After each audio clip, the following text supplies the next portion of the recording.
Armor. We all know what it is, but how the hell does it work? You've been shot with armor on and off and have more than likely noticed the seemingly random drops to your armor percentage value and health.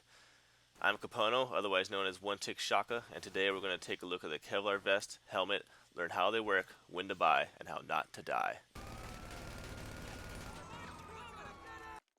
When bought for a price of $650, the vest protects your arms, chest, and stomach. For an additional $350, you afford protection to your head in the form of a helmet. Armor does two main things. One, it reduces the aim punch felt when being shot at, and two, armor protects you from a percentage of your incoming damage. Aim punch is the disturbance to your aim felt while taking damage. Without armor on, you will be hard pressed to hit anything while being shot. However, with armor on, you are much more stable in taking shots. As the armor does not extend to your legs, taking damage to your legs, ass, and dick will still cause you to feel the full force of aim punch. Now, as I've said before, the second thing your armor does is protect you from a percent of the incoming damage you're taking. The percentage of damage your armor absorbs changes for what gun you are being shot with. This change in protection is due to the different amounts of armor penetration the various guns have. For instance, the MP9 has a 50% armor penetration value, meaning that half of the damage dealt to the areas covered with armor will be absorbed, while half of the damage will be taken directly to your HP.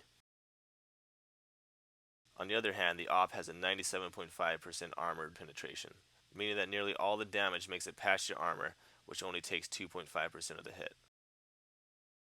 One interesting thing to note here is that the SG553 is the only weapon in the game to have 100% armor penetration.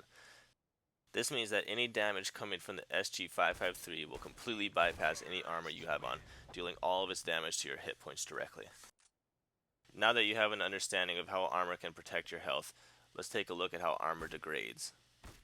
You've likely noticed that as you take hits while wearing armor, it degrades along with your health. While your health restarts to 100 hit points every game, your armor does not.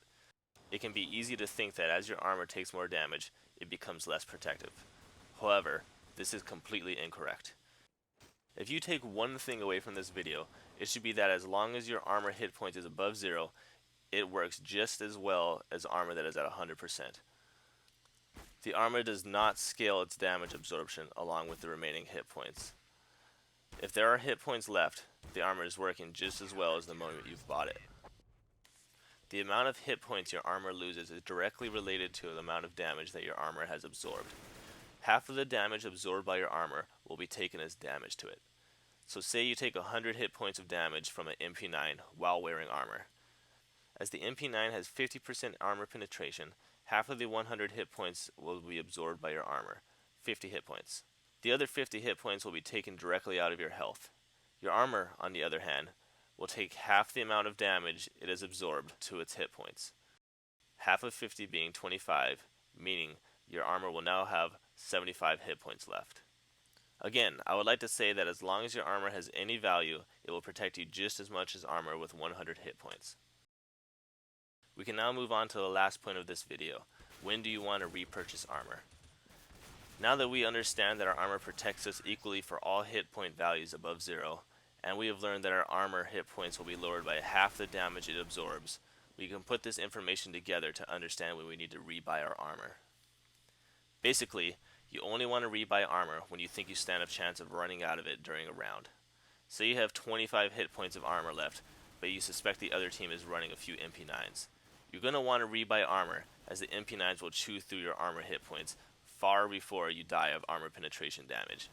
On the other hand, if the other team is running all ops, which has nearly 100% armor penetration, you're better off not buying armor, as the armor will not run out before you die from the armor penetration damage itself. This is where I think the truly interesting part of Counter-Strike is seen, the strategy. It is up to you as a player to weigh your options on a round-per-round basis, exploiting your opponent's weaknesses and protecting yourself from their strengths. If you're looking for a safe answer as to when you want to rebuy armor, I would say to rebuy armor anytime it drops below 35 hit points. Congratulations! You now have far more knowledge about armor than the average player, and probably just as much knowledge as any good one. If you are interested in hearing some further information from me, be sure to subscribe, and for all good things gaming, check out my channel. Also, if you have anything you think that I should give a shot at explaining, please let me know and I will look into it. I make these videos for all of you, so if there is something you think might make a good episode, please do tell me. I hope that the next time you're debating when you want to buy armor, you'll think of this video and it will help you. Peace.